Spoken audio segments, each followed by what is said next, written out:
आप देख रहे हैं इंडिया न्यूज, आपके साथ मैं हूं रचना बंसल। बड़ी खबर पर लगातार निगाहें हमारी बनी हुई है। दिल्ली में प्रधानमंत्री के आवास पर प्रधानमंत्री और मुख्यमंत्री योगी आदित्यनाथ की बड़ी मुलाकात हुई है।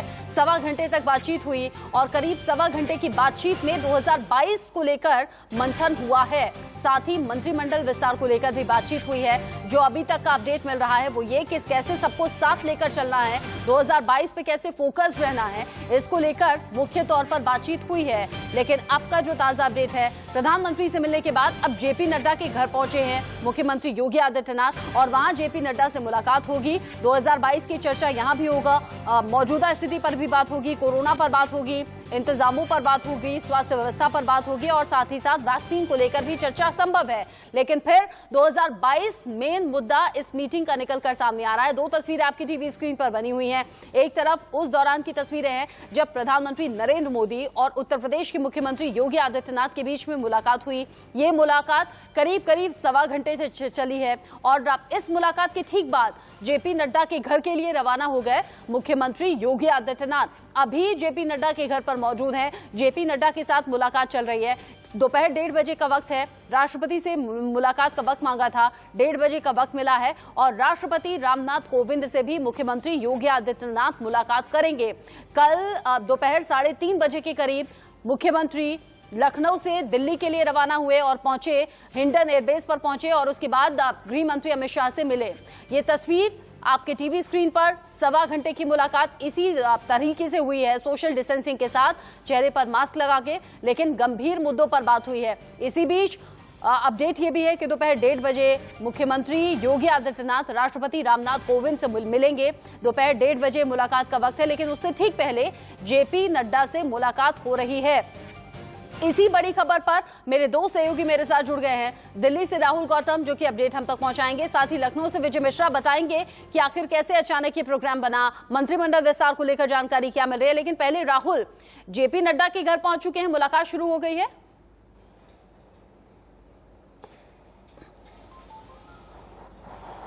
शुरू हो चुकी है और अब से तकरीबन 1 घंटे के बाद योगी आदित्यनाथ जाएंगे जो प्रेसिडेंट कोविंद है उनसे मिलने। देखिए, एक बात आप समझिए कि बाकी पार्टियों को तो नहीं पता, लेकिन बीजेपी ने चुनावी बिगुल जो है वो फूंक दिया है।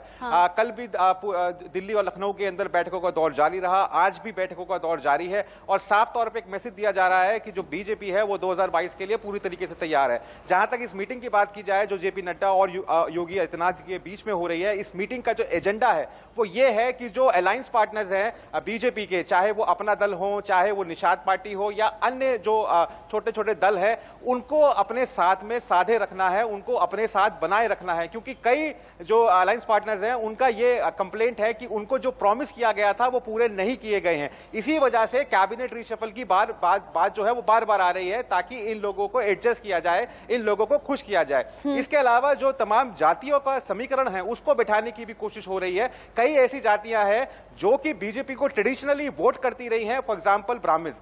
अब ब्राह्मण्स कम्युनिटी जो है वो तकरीबन 11% है, उसकी नाराजगी आप जानती हैं बार बार सामने आती रही है। इसके अलावा जो ओबीसी के अंदर यादव के अलावा जो जातियां हैं और दलितों के अंदर जो जाटव के अलावा जो जातियां हैं उनको साधने की कोशिश हो रही है और एक मैसेज देने की तैयारी की जा रही है 2022 का जो चुनाव होने वाला है उससे पहले, कि बीजेपी सबका साथ सबका विकास में ही विश्वास करती है और जो ये जातिगत समीकरण है इन्हीं से बीजेपी की नैया पार लगेगी 2022 के अंदर। लेकिन इसी बीच बड़ी खबर यह भी है कि बीजेपी पर ओम प्रकाश राजभर ने बड़ा बयान दे दिया है। बीजेपी में शामिल होने की सुगबुगाहट जब तेज हुई ओम प्रकाश राजभर की, तो वो कह रहे हैं कि बीजेपी तो खुद ही डूबती हुई नैया है, हम बीजेपी के रथ पर सवार नहीं होने वाले। बीजेपी को चुनाव के दौरान ही आखिर क्यों पिछड़ों की याद आती है। और विजय मिश्रा इसी खबर पर अपडेट हम तक पहुंचाएंगे। विजय, एक तरफ दिल्ली में मंथन चल रहा है कि कैसे सबको साथ लेकर चलना है, कैसे 2022 पर फोकस रहना है, ऐसे में कैसे साथ लेकर चलेंगे, मनाना बड़ा मुश्किल हो जाएगा। नाराजगी तो अभी से निकलकर सामने आ रही है। ओम प्रकाश राजभर तो साफ कह रहे हैं हम डूबती नैया पर सवार नहीं होंगे।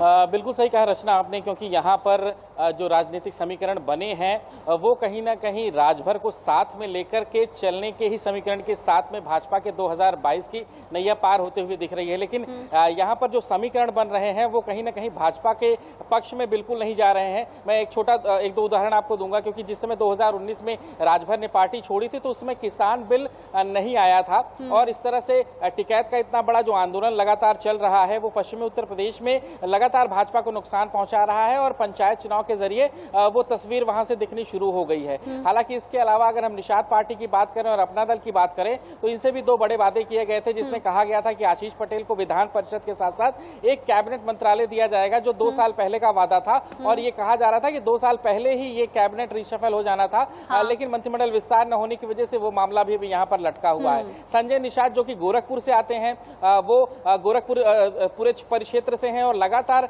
योगी आदित्यनाथ के सामने वो लड़ते रहे हैं। तो ऐसे में संजय निषाद को भाजपा में लाना और उसके बाद अब उन्हें पद देना और इसके बाद मंत्रिपरिषद में भी जगह देना नजर आता है। और ज्यादा चैलेंजेस इसलिए भी 2022 में बीजेपी के लिए होने वाले हैं क्योंकि कोरोना काल चल रहा है, अव्यवस्थाओं का दौर सभी ने देख लिया है और किसानों की नाराजगी अभी तक दूर नहीं हुई है। ऊपर से ओम प्रकाश राजभर ने भी इस तरह का बयान दे दिया। इस बीच इंडिया न्यूज संवाददाता खुर्रम निजामी ने ओम प्रकाश राजभर से एक्सक्लूसिव बातचीत की है, सुनिए आप भी। हमारे साथ मौजूद, उनसे हम बात करते हैं और जानने की कोशिश करते हैं कि ये जो बैठकों का दौर चल रहा है बीजेपी में, दिल्ली में है सीएम योगी आदित्यनाथ, पीएम मोदी से मुलाकात हो रही है, तो क्या कहना है उनका? सर, सबसे पहली बात कि जिस तरह से बैठकों का दौर चल रहा है, निषाद पार्टी हो या अनुप्रिया पटेल हो, वो मिल रहे हैं, तो ऐसे में आप कैसे सबको देख रहे हैं कि चुनाव 2022 में? देखिए, 2017 के चुनाव में पिछड़ों को आगे करके, केशव मौर्य को आगे करके बीजेपी ने 325 सीट जीता। जब सरकार बनाने की बात आई तो बीजेपी ने 325 एमएलए में कोई लायक नहीं मिला, तो बाहर से आयातित, वो बीजेपी का नेता नहीं, बाहर से आयातित ला करके मुख्यमंत्री बना दिया। वोट पिछड़ों ने दिया, दलितों ने दिया, पिछड़े समाज का मुख्यमंत्री बनाने के लिए बड़ी चर्चा थी। उसके बाद नहीं बनाया, पिछड़ों को धोखा शुरू हो गया वहीं से। जो ये दौर चल रहा है, ये पिछड़ों को गुमराह करने की, गुमराहियत पैदा करने के लिए ये चल रहा है।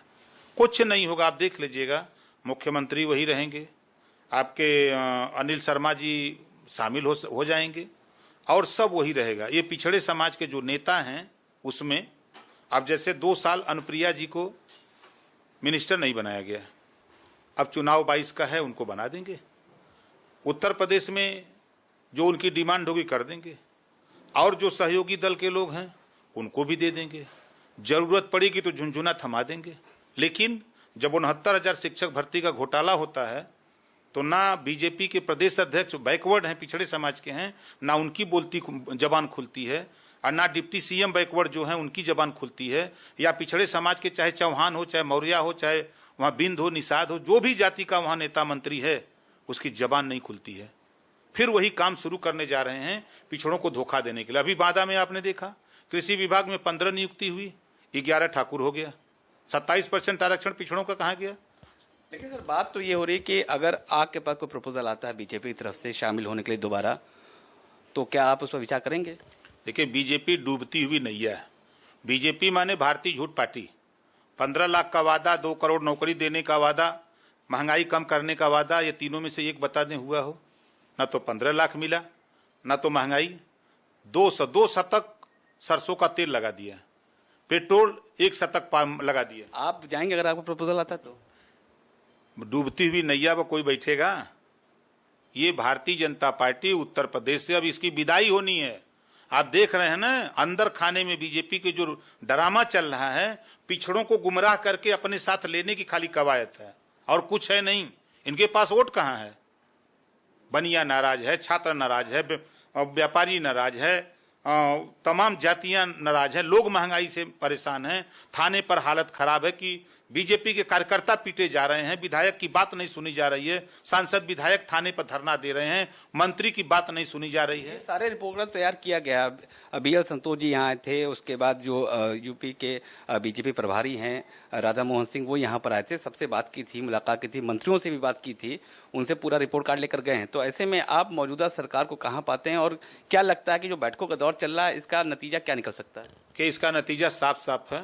जैसे एक ड्रामा पार्टी होती है ना, तो हाई फाई एक ड्रामा है। ये ड्रामा के जैसे पात्र होते हैं ना, उसी तरह ये पात्र हैं। ये पिछड़े दलित को गुमराह करने की कवायद है।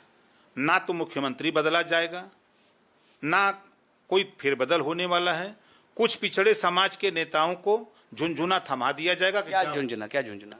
कोई मंत्री बना देगा, कोई निगम का दे देगा, कोई कुछ दे देगा। इस सरकार में सारे बाकी है ना।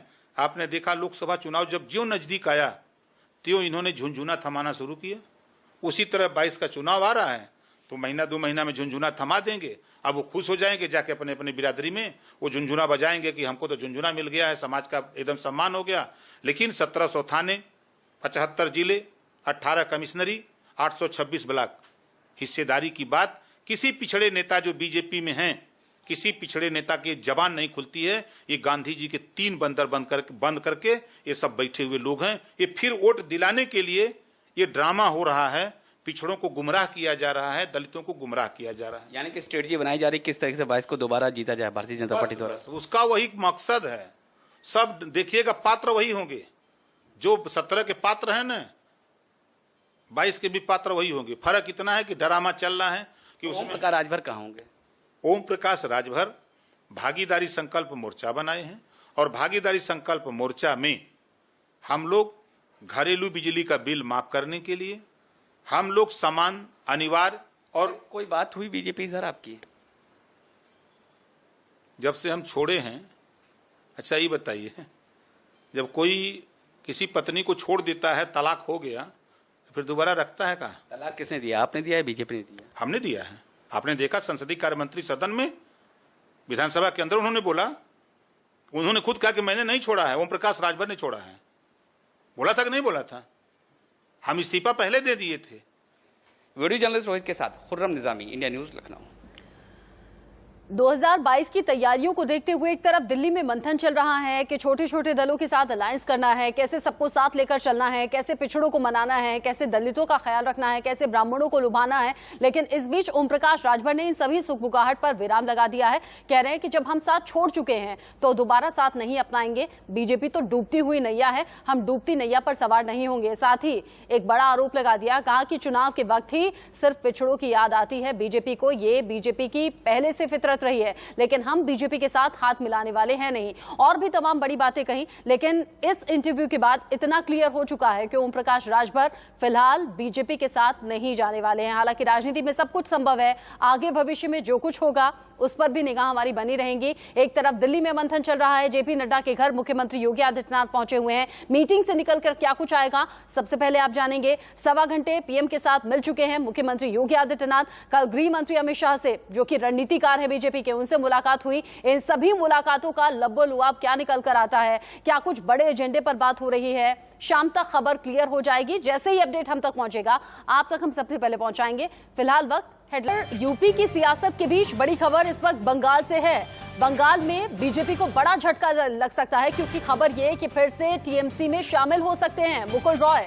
ये सूत्रों के हवाले से खबर है। टीएमसी से बीजेपी में शामिल हुए थे, चुनाव के दौरान घूम घूम कर बीजेपी के लिए खूब प्रचार भी किया था, टीएमसी के खिलाफ बोले भी थे। और अब जब चुनाव खत्म हो गए हैं, टीएमसी जीती है, तो फिर से अब टीएमसी में शामिल हो सकते हैं मुकुल रॉय। और इस बीच बड़ा अपडेट, जेपी नड्डा से मुलाकात मुख्यमंत्री योगी आदित्यनाथ ने की है और तस्वीरें सामने आ रही हैं। ये तस्वीरें आप देखिए, कुछ इसी तरह की तस्वीरें सामने आई थी। कल गृह मंत्री अमित शाह से मुलाकात के दौरान भी एक किताब यहां भी भेंट कर रहे हैं जेपी नड्डा मुख्यमंत्री योगी आदित्यनाथ को। ये तस्वीर आप देखिए, तस्वीर मुलाकात के दौरान की है।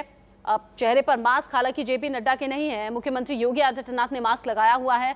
दिल्ली में उनके घर पर मौजूद हैं मुख्यमंत्री योगी आदित्यनाथ, और चूंकि संगठन के शीर्ष नेता हैं, 2022 को लेकर चर्चा हो रही है और चर्चा बहुत तेजी से हो रही है, इसीलिए आज की 2 तस्वीरें देखना और जानना समझना बेहद अहम हो जाता है। 1.25 घंटे के करीब मुलाकात प्रधानमंत्री नरेंद्र मोदी से हुई है उनके आवास पर, उसी दौरान की तस्वीरें आप देख रहे हैं। ये दूसरी तस्वीर जेपी नड्डा के घर मुलाकात के लिए मुख्यमंत्री योगी आदित्यनाथ पहुंचे हैं। इसके बाद पहुंचेंगे राष्ट्रपति के पास, राष्ट्रपति से मुलाकात होनी है, दोपहर 1:30 बजे का वक्त है।